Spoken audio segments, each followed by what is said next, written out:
சாதாரணமா நமக்கு சில நேரங்கள்ல கண்கள சுற்றி இருக்கிற மசில்ல வந்து பார்த்தீங்கன்னா, சின்ன துடிப்பு இருக்கிற மாரி ஒரு ஃபீல் இருக்கும். 2 கண்லயுமே இருக்கும். சில நேரங்கள்ல ஒரு கண்ல இருக்கும். இது பேர் வந்து பார்த்தீங்கன்னா, மயோகேமியா அல்லது ஐலிட் ட்விட்ஸ் அப்படின்னு சொல்லுவாங்க. இதற்கு வந்து காஸ் என்ன அப்படிங்கிறத வந்து பார்த்தீங்கன்னா, டிஸ்கிரிப்ஷன்ல குடுத்துருக்கேன். படிச்சு பாருங்க.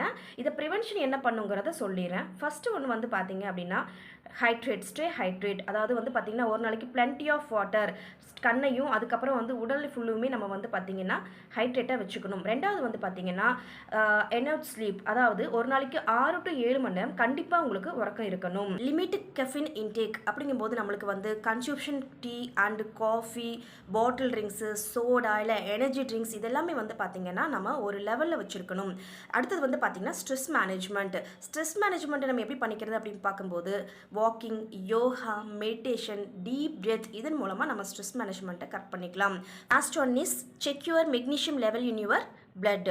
ஸோ மெக்னீஷியம் அப்படிங்கிறது ஹார்ட்டுக்கு ரொம்ப முக்கியமான ஒரு தாது பொருள் அப்படின்னு சொல்லலாம். ஸோ இன்க்ரீஸ் பண்ணுறதுக்கு வந்து பார்த்தீங்க அப்படின்னா பனானா எடுத்துக்கலாம். அப்புறம் பம்ப்கின் சீட்ஸு, நட்ஸில் வந்து ஆல்மண்ட்ஸு, கேஷ்யூஸ் இதெல்லாமே ரொம்ப ஹெல்ப் பண்ணும்.